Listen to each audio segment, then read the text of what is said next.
Hey everyone, and welcome to the second video from chapter 13. Now, I know I left the last video on a little bit of an interesting note, talking about Congress's demands through the Dodd-Frank Act for more accountability and oversight of the Federal Reserve. So, in this video, we're going to look more in depth, specifically at the Fed's relationship with the government. So, we're going to talk about the external pressures that exist towards the Fed, what motivates the Fed, and then the independence that the Fed actually has.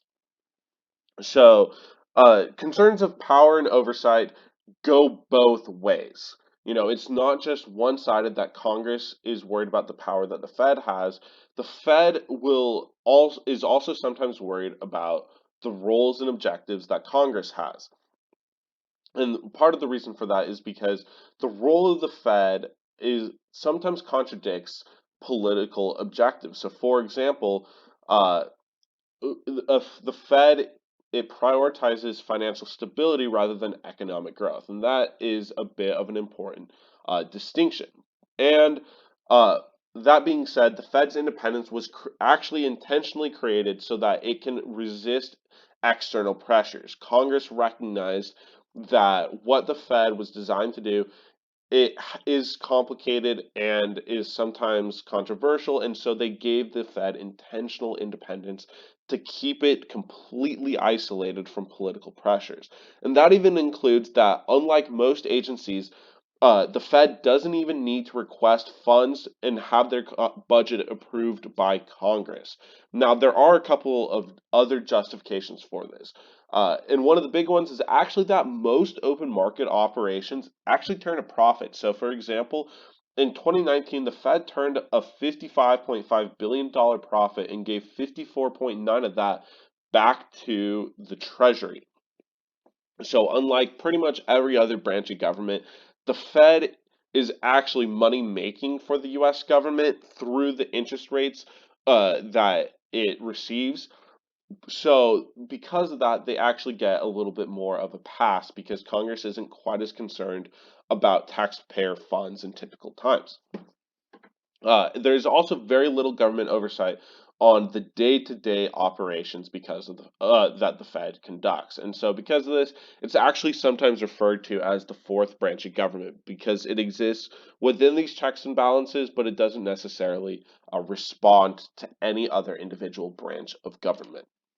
But there are still some overlaps. So the Fed does have a relationship with the rest of the U.S. government.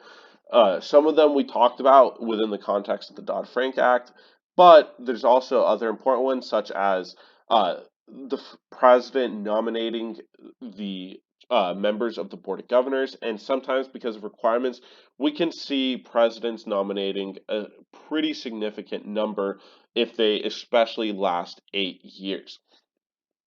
And so they can really appoint anyone who best fits their agenda or personal beliefs. So they do have actually an indirect say on how monetary policy is conducted in the United States. Additionally, the Fed is not insulated from scrutiny, especially on its lending rates and more recently on its open market operations. The Fed at any time can have its structure altered by Congress. Congress does have the ultimate authority to repeal the charter since it's not, anywhere in the Constitution or anything. And so it is still roughly subject to Congress's vision on how it should operate and be structured, even though its day-to-day operations are completely autonomous. And a very clear example of this is one that we've been talking about a lot, which is the Dodd-Frank Act and how Congress was unhappy with the Fed's actions, and so it restructured the Fed so that it more fit what at that time Congress believed the Federal Reserve should look like. And there are a couple main factors that are considered to be motivators for the Fed. There's the public interest view and the principal agent view. In the public interest view, this is just a broad theory that central bank decision making uh, it holds the best interest of the public. That whatever the Fed is doing is motivated by the long-term growth and prosperity of the American public. However, there are a couple critiques that say maybe this isn't such a case. For example, in the 1970s, we had extremely high inflation in the United States, but the Fed did not raise its federal funds rate.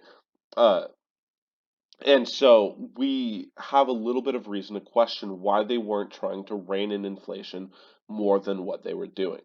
Additionally, there's the principal agent view, which is possibly a little bit more pessimistic, which is just that there's a theory. This theory says that central bank decision making sometimes maximizes public official well-being rather than the general public. And so within this, we would expect political business cycle fluctuations where the Fed is trying to match its policy with the election cycle so that we can see strong economic growth right before certain elections and then stable or lesser economic growth the rest of the time. However, luckily, we don't see a lot of evidence of this, so the principal agent view isn't widely considered to be a relevant topic on Fed motivators.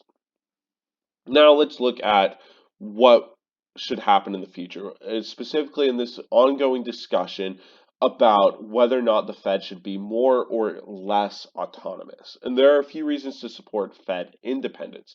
First, and this one might be the easiest for some of you to grasp, is that Fed monetary policy is too important and technical to be determined by politicians. Uh, many, if not most of you, are getting economics degrees, have been in an economics program for years, and still don't really fully understand how the Federal Reserve operates, at least until hopefully this class. It's extremely technical. This is one of the most technical, unclassified parts of the United States government's decision making. And when we look at the composition of, for example, the current U.S. Congress, there is not a single Congress member with a PhD in economics or finance. So it is really difficult for individuals to just on the fly as like a secondary topic of discussion fully grasp and understand Fed action. And so this is a reason why the Fed needs to be independent because we need people who understand what is really going on to make decisions. Additionally, Fed oversight by politicians would increase the likelihood of political cycle fluctuations. An extreme example of this is in Venezuela, where their central bank pretty much operates under the directive of their federal government. And a lot of the hyperinflation crisis that we are seeing right now is at least partially attributable to the federal government's desire for more money to be printed so that they can pay off different obligations. Additionally, in times of emergency, the Fed needs as little bureaucracy as it can so that it can respond extremely quickly to crises. And we already have a diversification of power within the Fed, and so the Fed doesn't need even more bureaucracy to slow response times down. Because if you remember back to our conversation on 2007 and 2008, a lot of what we saw happened between the days of September 14th and September 18th. So they don't really have time to wait for a bill to be passed on Congress to act. But there are also valid arguments against Fed independence. Now, one is that public policy should be decided by politicians who are accountable to the public so that the public gets a say in what is being done by the federal government on all branches. Now, there are a couple rebuttals to this. First is the same issue that I brought up previously, which is that it's just so technical what the Fed does that it really is unfair to put the burden of understanding advanced monetary policy on the US public. Additionally, the US public does get some say through the election of their president, who in turn is the one that nominates the board of governors.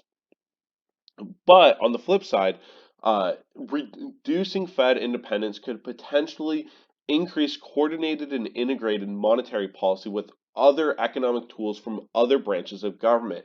So, for example, we've talked about the CARES Act quite a bit, and that is a good example of the potential that coordinated policies could provide. Instead of the Fed and the FOMC independently acting and making economic decisions, they could coordinate more in depth with, let's say, Congress on taxes and how you could coordinate a tax increase or decrease with a change in the federal funds rate, for example.